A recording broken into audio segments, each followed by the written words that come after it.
जय हिंद, नमस्कार। स्वागत है आपके अपने यूट्यूब चैनल स्टैंड बीपीएससी में। दोस्तों, पटना हाई कोर्ट के केस के रिगार्डिंग यहाँ पर कुछ अपडेट है, वो आपको हम बताना चाहते हैं और सभी लोग जान लीजिए जितने भी क्वालिफाई हैं, चूँकि क्वालिफाई के सिलेक्शन के आधार पर ही आपकी नियुक्ति की मांग की गई है। तो इसमें देखिए 22 जुलाई का पटना हाई कोर्ट का जो 22 जुलाई को हियरिंग है ना, उस हियरिंग में आपका जितना सुनवाई होने वाले हैं उसमें कितने केसेस हैं, आपका कौन सा बेंच के पास पड़ा है, ये सब है। देखिए मंडे को 22 जुलाई को honourable justice doctor Anshuman sir के पास आपका हियरिंग होने वाला है। ठीक है, जो हाई कोर्ट के एडवोकेट हैं अंशुमन सर हैं।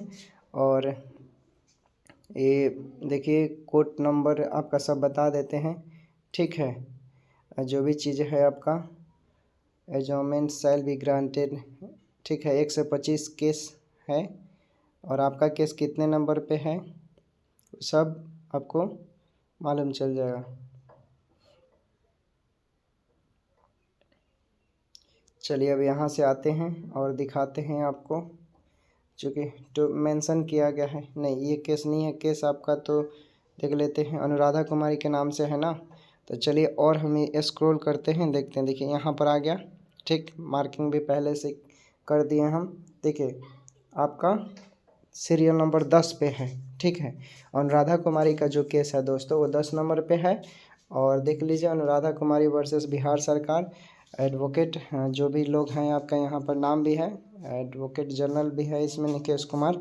उसके बाद 22 जुलाई को वो क्या होने वाला है इसके रिगार्डिंग भी बात करेंगे। देखिए कल आपका 11:30 से 12 बजे तक आपका ऑर्डर आ जाएगा हाई कोर्ट का कि हाँ, और 11 से 12 बजे के बीच में आपका ऑर्डर आ जाएगा। और सुप्रीम कोर्ट के भी केस की बात करें तो उसका भी 11 से 12 बजे, मैंने दोनों केसों का समझ लीजिए कि सीरियल नंबर 10 है। तो वहाँ भी सुप्रीम कोर्ट का भी सीरियल नंबर 10 है। ठीक है, और हाई कोर्ट का भी सीरियल नंबर 10 है, आइटम नंबर जिसको बोलते हैं। यानी दोनों केसों का सीरियल नंबर 10 है। तो दोनों का जजमेंट जो 12 बजे तक आ जाएगा। ठीक ना। लेकिन इस केस का ऑर्डर, सुप्रीम कोर्ट का केस का ऑर्डर जो भी आता है दोस्तों, तो समझ लीजिए कि इस केस पर उसका कोई प्रभाव नहीं पड़ेगा, क्योंकि इस केस का मुद्दा ही अलग है। और इसके अतिरिक्त भी यहाँ कुछ भी होता है तो इस केस के रिगार्डिंग भी सुप्रीम कोर्ट पहुँचा जा सकता है। ये हाई कोर्ट का केस जो है ये क्वेश्चन ऑफ लॉ पे नहीं टिका है, क्वेश्चन ऑफ लॉ पे आपका केस टिका है सुप्रीम कोर्ट का, बार बार बता रहे हैं। तो ये क्वेश्चन ऑफ लॉ आपका बहुत बड़ा मैटर करता है और इस क्वेश्चन ऑफ लॉ के अकॉर्डिंग आपके बातें रखेंगे।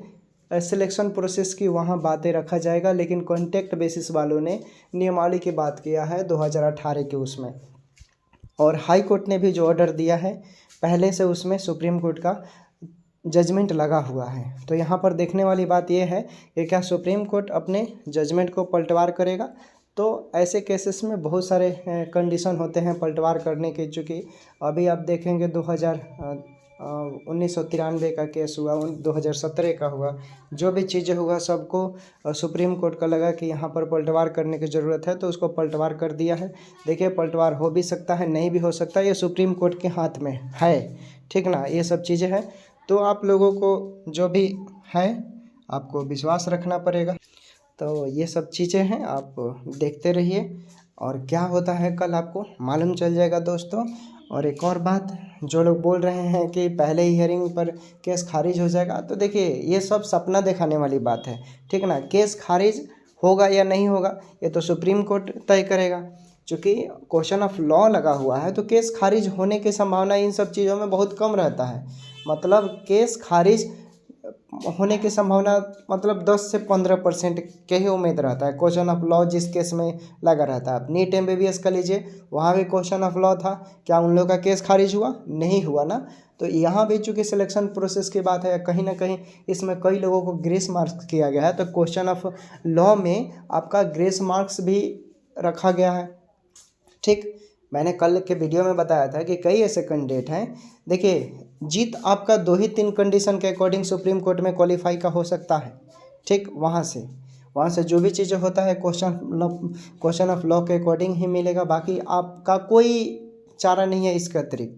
अगर ये नहीं रहता तो पहले ही क्वालिफाई का केस जो है उसके रिगार्डिंग ही खारिज होने की संभावना रहता है। लेकिन यहाँ पर जो क्वेश्चन ऑफ लॉ है दोस्तों, ये बहुत बड़ा मैटर करता है क्वालिफाई के केस को आगे मजबूत करने में और उसके अकॉर्डिंग जीत दिलवाने में, ठीक ना। और एक और चीज़, चूँकि हम लोग जब प्रेम रंजन मोनू पिंटू जो हैं सुप्रीम कोर्ट में केस फाइलिंग किए थे, तो इस चीज़ को बात रखी गई थी कि क्वेश्चन ऑफ लॉ में क्या चीज़ें होगा, तो उन्होंने इस चीज़ों को बताया है। तो आज आपको बताना पड़ रहा है क्योंकि कल जो होगा इसी के रिगार्डिंग होगा। पहले तो 309 का चर्चा नहीं था, लेकिन बिहार सरकार ने जो भी एक्टिविटी किया है वो 309 के अकॉर्डिंग किया है। तो 309 भी यहाँ पर बहुत बड़ा मैटर करता है। सुप्रीम कोर्ट तय करेगा कि क्या बिहार सरकार ने जो नियमावली बनाया है वो सही है, अगर सही है तो किस हद तक सही होना चाहिए, उसका स्टेजेस क्या होना चाहिए। अगर नियमावली की बात आती है तो क्वेश्चन ऑफ लॉ में भी आपके प्रश्न उठेंगे कि हमें नियमावली से क्या मतलब महाशय, गलतियां तो बिहार सरकार की हुई, इतना अगर वहां पर बातें रखा जाएगा, बोला जाएगा। अब देखिए, अब इसकी फैसला सुप्रीम कोर्ट के हाथ में है। लेकिन अब यहाँ पर बात करते हैं चूँकि पटना हाई कोर्ट की, तो पटना हाई कोर्ट में तो पूरा फ्रेश केस है। फ्रेश केस के रिगार्डिंग आप शुरुआत में जितना आपके पास एविडेंस है, कुछ भी इसके अतिरिक्त सिलेक्शन के रिगार्डिंग रख रहे हैं तो वो सब है। और देखिए, पहला हियरिंग किसी भी केस का बहुत मायने रखता है मित्रों, ठीक ना। पहला हियरिंग आपका अच्छा से गया तो अंतिम हियरिंग भी अच्छा से जाएगा, इस चीज़ को लिख लीजिए। क्योंकि पटना हाई कोर्ट में कल बिहार सरकार के एडवोकेट जनरल जो है PK शाही वो भी खड़े होंगे, और इधर से जो वरिष्ठतम एडवोकेट हैं वो भी खड़े होंगे, ठीक ना। तो अब देखिए, टकराव होता है, PK शाही आते हैं, अपना पेशगी दायर करेंगे, या कल क्लियर हो जाता है तो ठीक है, नहीं तो PK शाही तो समय लेने में तो बहुत आगे ही रहते हैं कि हाँ ऐसा है वैसा देखे। लेकिन इस बार तो छोड़ेंगे नहीं हम लोग। जैसे BTSC इंस्ट्रक्टर में अभिनव श्रीवास्तव को नहीं छोड़ा गया, उसी तरह ये भी इस बार नहीं बच सकते हैं, ठीक ना। तो बहुत ऐसी चीज़ें हैं। चूँकि क्वालिफाई की बात है, सिलेक्शन की बात है, नियुक्ति की बात है, तो नियुक्ति प्रदान पत्र बिहार सरकार को कटघरे में आकर देना ही पड़ेगा, और नहीं देता है तो उसको जवाब के रूप में देना पड़ेगा। फिर इस जवाब को हाई कोर्ट ऑर्डर पारित करेगा। ऑर्डर पारित कर अगर क्वालिफाई के यहाँ जीत होती है तो हाई कोर्ट BTSC को नोटिस करेगा, और BTSC सबको नियुक्ति प्रदान पत्र देगा, ठीक। इसमें नियुक्ति पत्र की बात करें तो समझ लीजिए 10,709 में जितने लोग होंगे सबको नियुक्ति पत्र प्रदान किया जाएगा, ठीक।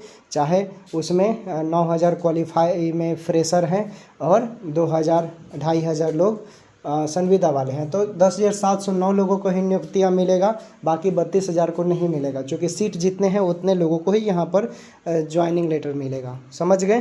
तो कल का इंतज़ार कीजिए, जैसा अपडेट होगा बने रहेंगे स्टैंड BPSC के साथ, आपको हम लोग ज़रूर देंगे। और पॉजिटिव रहें, खाना पीना खाएं, पानी पिएं, अच्छा से रहें, कुछ आप लोगों के साथ गलत नहीं होगा, ठीक ना। पॉजिटिव रहें, जो भी चीज़ें होगा आपके साथ अच्छा होगा। Okay, take care, bye bye. फिर मिलेंगे हम लोग नेक्स्ट वीडियो में, जैसा अपडेट होगा। अपना ख्याल रखें।